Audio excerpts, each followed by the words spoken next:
બાર આજુબાજુ જો ધનવેલ છે, આ બાજુ તુલસીમાં, હેઠે જો ફળિયું ધોવાઈ ગયું છે અને આપણે જે કામ પડ્યું છે, આ આપણે પેપર પડ્યું છે જે બધા વાસીને વ્યા ગયા છે. હેલો માય યુટ્યુબ ફેમિલી, મારા નવા બ્લોગમાં તમારું સ્વાગત છે. જય શ્રી કૃષ્ણ, જય માતાજી. તો મારા બ્લોગમાં બના રહેજો. હવે આપણે ઘરનું કામ ચાલુ કરી દઈશું, તો મારા બ્લોગમાં બના રહેજો.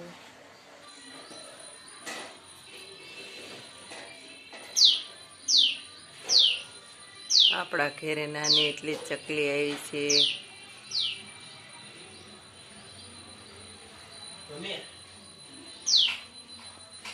જો તમે જોઈ શકો છો, આપણા ઘેરે નાની એટલી ચકલી છે. નાની એટલી ચકલી આવી છે.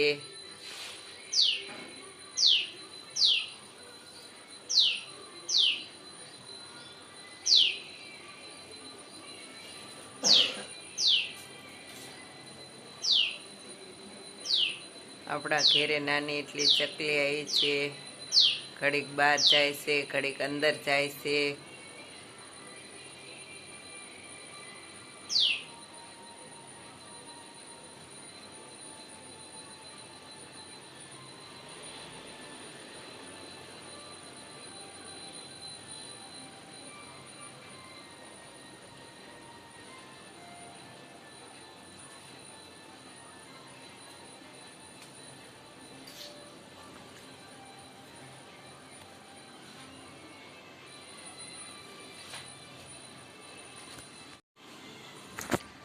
આપણા ઘેરે નાની એટલી ચકલી આવી હતી અને આપણે તો ભાવનગરમાં રહીએ છીએ. આવી કાંઈ નાની એટલી ચકલી આવે તો આપણને બહુ ગમે, એટલે આપણે ઘેરે નાની એટલી ચકલી આવી હતી. હમણે અંદરને બહાર કરતી હતી અને હવે વહી ગઈ છે, તો આપણને બહુ જ ગમ્યું. નાની એટલી ચકલી આપણે ઘરે આવી એટલે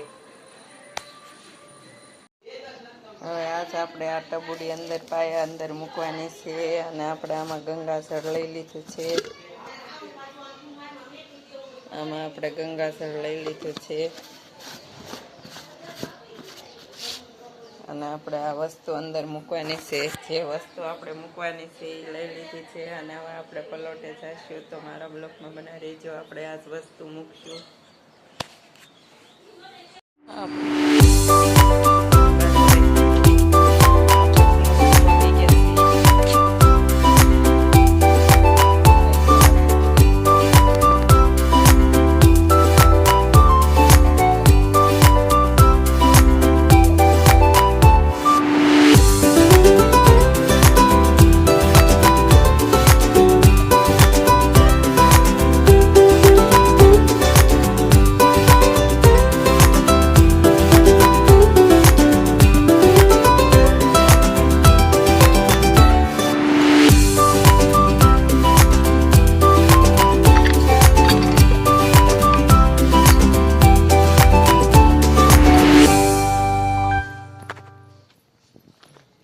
પિંજરા મૂક્યા છે ખાંડામાં.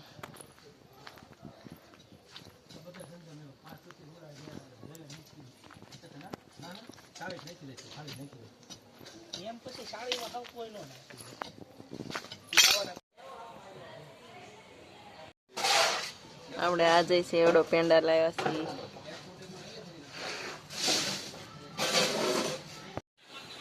રાતના 11 વાગી ગયા છે અને આપણે વિડીયોને એન્ડ આપી છે. જો તમને આ વિડીયો ગમ્યો હોય તો લાઈક કરો, શેર કરો અને સબસ્ક્રાઈબ કરો. હર હર મહાદેવ. મળીએ નેક્સ્ટ બ્લોગમાં. જય દેવભૂમિ દ્વારકા.